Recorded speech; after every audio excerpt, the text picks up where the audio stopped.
But let's talk about one of the first father figures that I personally, I didn't have a dad growing up. One of the first father figures that I saw on TV. And before we even get into the fact that he's free, I'm obviously talking about Bill Cosby. Welcome home, Bill Cosby.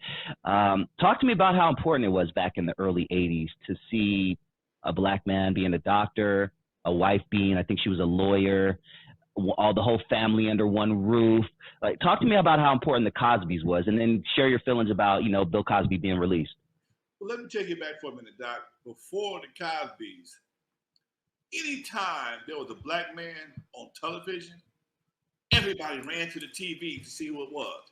The Ed Sullivan Show was one of the few shows that had a lot of black people on there. He had the Jackson 5, Temptations, Supreme. Anybody, anytime, back, especially back in the 60s, now was a kid growing up. This is before color TV, man. I grew up before color TV. TV wasn't always color in my time, okay?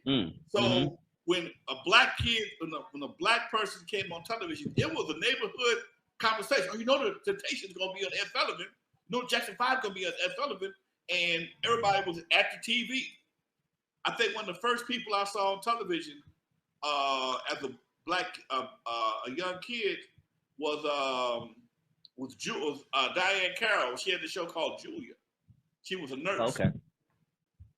She was a nurse, and then I think Bill Cosby came up right around the same time. And for Bill to be cool and to be a spy. Oh, I Spy.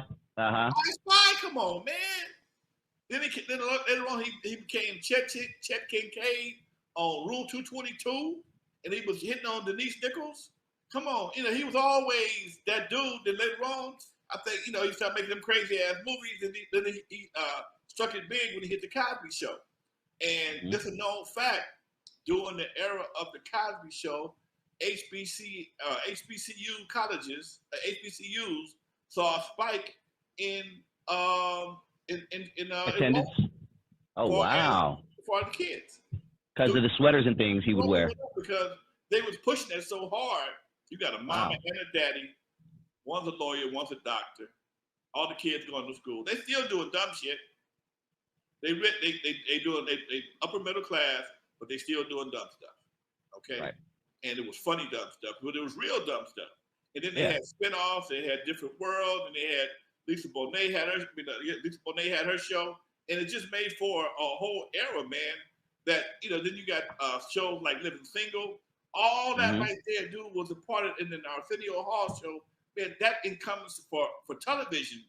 Yes. For black folks, that was just a hell of a time, man. You had Martin, you had HBO, you had the comedy, Def Jam comedy, all that was around the same time, dude. So you saw so much good and funny blackness. Yeah, even though Martin, sometimes he can be called a buffoon, but he had a job. He wasn't on welfare. He had a job. He was doing some corny shit sometimes, but he had a job. Okay.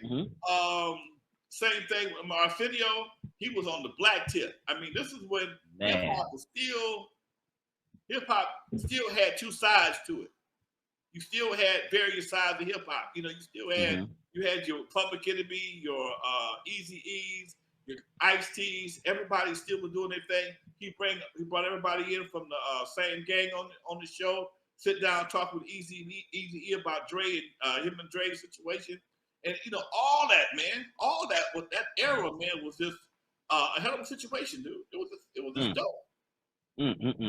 Arsenio Hall is the reason why I'm sitting here right now. When I saw him on TV and I saw that we're kind of the same color tone, and this is the first, I don't remember another black talk show host before him. I was like, that's what I want to do. He's talking hip hop. He's talking to these professional wrestlers and doing all this cool stuff. I was like, that's what I want to do. Was Arsenio big before he got on? Because I don't know anything about his previous life before. Arsenio was a stand-up comedian. I used to see him at the Comedy Store up in Hollywood, man. Okay. Back when I had Eve After Dark, and even after that, I worked Saturday, Fridays, and Saturdays. I'd always go to the Comedy Store in Hollywood and hang out, me and Unknown and our girls. And we see everybody there. Eddie Murphy, Arsenio Hall, Richard Pryor, Jay Leno, David Letterman. Everybody would be there. And Arsenio Hall was probably the least funny dude at the whole place, man. Mm. He was probably the least funny yeah. dude, least funniest comedian that did stand up there. I saw him at the Comedy Act Theater down there with my boy Michael Williams.